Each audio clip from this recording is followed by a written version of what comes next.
This is your March forecast for 2022. If you are interested in receiving these updates every month, make sure you subscribe to my channel and like this video.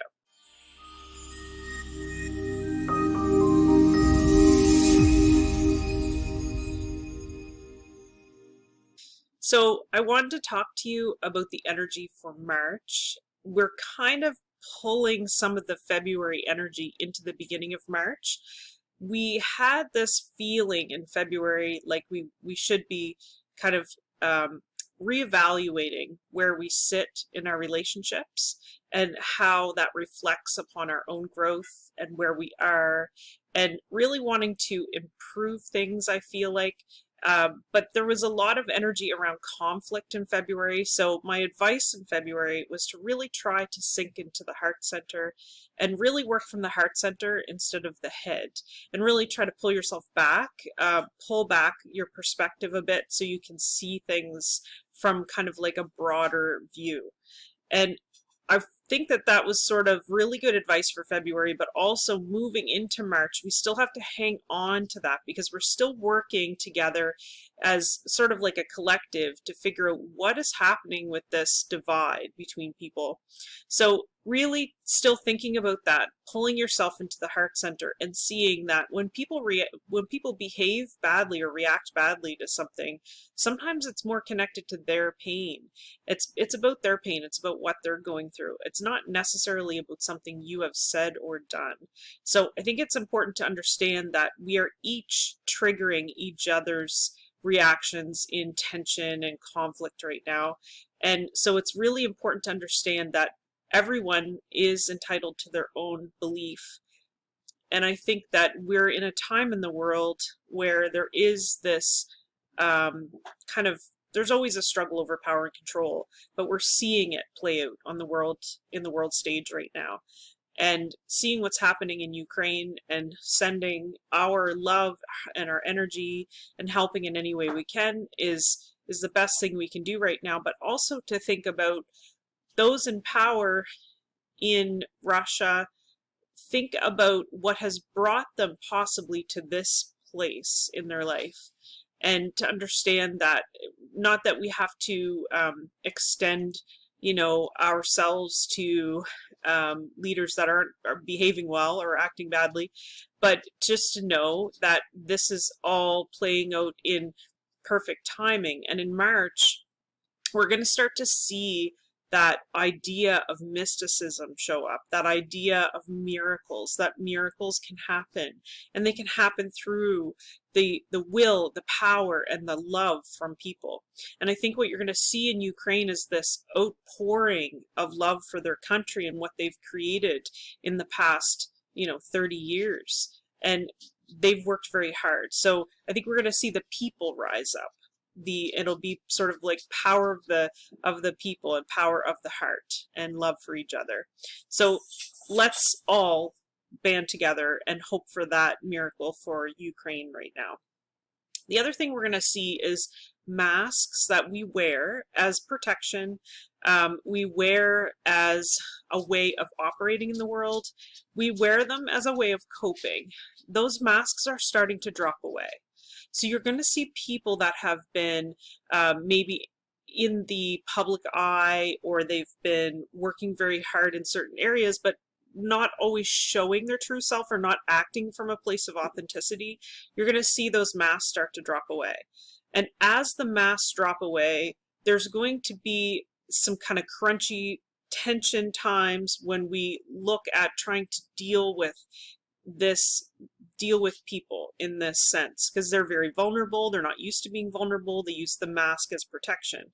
So we're really starting to see truth, and we're starting to see depth of character and valuing depth of character, and looking at people and seeing that if they're real, it's like we feel it inside of us more so now than ever. And those that have been kind of perpetuating an image that isn't really real, or it isn't them, we will feel it, and we will feel almost like an aversion to that. We'll not want to be connected with that kind of energy. So even in your own life, what this might look like is something that you've been protecting. So it could be a secret, it could be a trauma you've been through, it could be something that happened a very long time ago that you really aren't ready to deal with, or maybe not dealing with on a deeper level. We're going to start to see that it's harder to hold on to the persona that everything's okay. So if you look at, we can use social media as an example, and we can say that people in the social media kind of public forum, their life that they put out there, we all know that life is not always good and not always simple and easy, but we tend to have like a persona that we put out into the online world. And we're going to start to see some of those personas drop away, especially if they're not authentic to the person. I think kindness is really key right now, and vulnerability will become more valued. So it's really important that we're always remembering to be kind, always remembering that if somebody's behaving badly or if there's tension or conflict, there's a pain point there. There's a trigger point for them.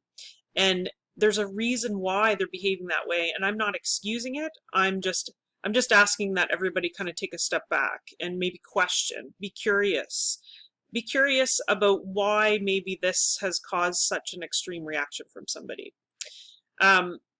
I really think that it's important to talk about duality for March, because the idea that there are stresses in our world, but that we should be engulfed in them, we're starting to drop that idea. So we're starting to drop the idea that just because there are terrible things happening, that we have to be depressed or angry or sad completely 100% all the time.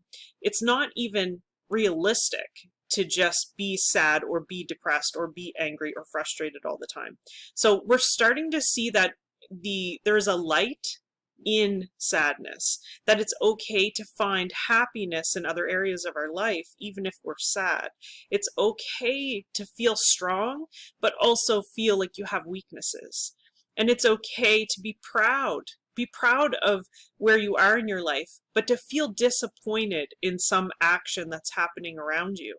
So it's that duality that we're getting used to. We're getting into this flow of recognizing that it's okay and healthy for us humans to have emotions. I know, like, that's such a, light bulb moment. It's not, as they say, it's not rocket science. We have emotions, but it's healthy. Healthy now, we're realizing, to have all emotions, that there's no emotions that are really negative, that we need to process through emotions and process them completely to the end. And know also that you can feel two things at once. Amazing, right? We can feel two things at once. A big theme for March is passion.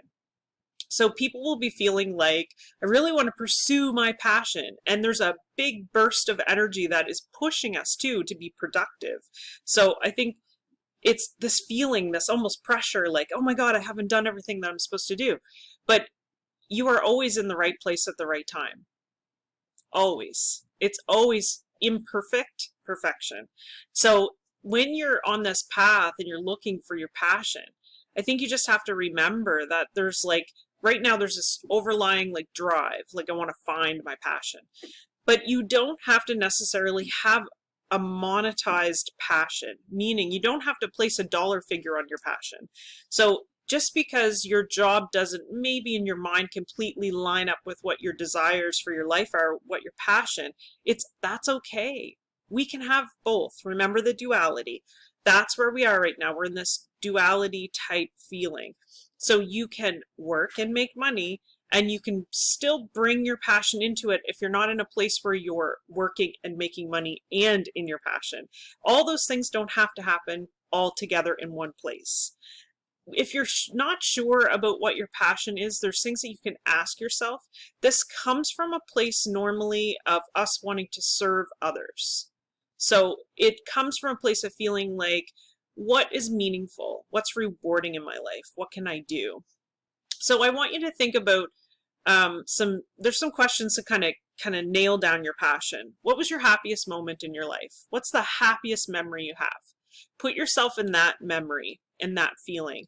And then I want you to ask yourself, what comes easy to you? What are some things that you love? You just love. Do you love art? Do you love writing, reading? Do you love sports? Do you love nature? Like, there's so many different interests. Do you love technology? Do you love computer programming? You know, just get into that happy space and then ask yourself, if you had no barriers to what you could do with your life, what would you do?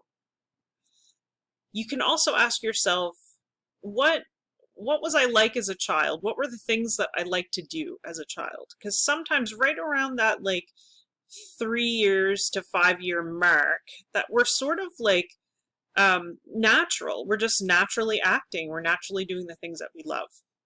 So you can go back to that and you can kind of say, what was I like as a child? The other thing you can do is you can ask people that know you well. So family members or friends, you can ask them, what do you think I'm really good at? Or what do you think what behaviors do I exhibit? You know, or what did you see as a child, the things that came easy to me that seemed hard for other people? And it can kind of get you started about thinking, what is my passion? But I want you to be very careful about connecting passion to the money part of your life, to the financial part of your life. Because it's not that it never will connect, but to put the pressure of making money on your desires and your passion and your inspiration, it really kills it. It kills that inspiration and creativity to put that kind of stress on it. So don't put the pressure and the weight on your passion. Just start to think about it. Just kind of tease it out. It's just kind of a gentle kind of probing to kind of think about what am I good at and what do I love? What do I love to do? And in my best moments when I don't have any other heaviness or stresses, what is it that I love? So the passion piece right now in March is more about exploring. Unless you already know what your passion is and what you love to do, then there is this productive surge and force behind it right now. And we are in a place where there's still some conflict in relationships left over from February. So just tread lightly with the people that you love. Remember that if somebody reacts defensively, it's possible that their mask is down, that there has been a pain trigger for them. And there is so much healing happening in March to let go of things very quickly that maybe you've been ruminating on for a long time. But things are moving quite rapidly in the healing trauma area of people's lives, and we're not hanging on to that emotion as long. So there may be triggers that are popping up for people, for you. So just be aware of that sometimes our reaction to other people is quite intense or defensive, and we have to pull ourselves back and really say, you know what, this isn't probably a conversation I can have today, but I'm going to hang on to this and I'm going to think about it. I'm just going to pause, and then I'll come back to you when I know that I'm going to handle this better and I'm going to be able to process it better. So have patience this month. Remember, work from the heart center. Be kind. Be kind to people, and always, always, always trust your intuition.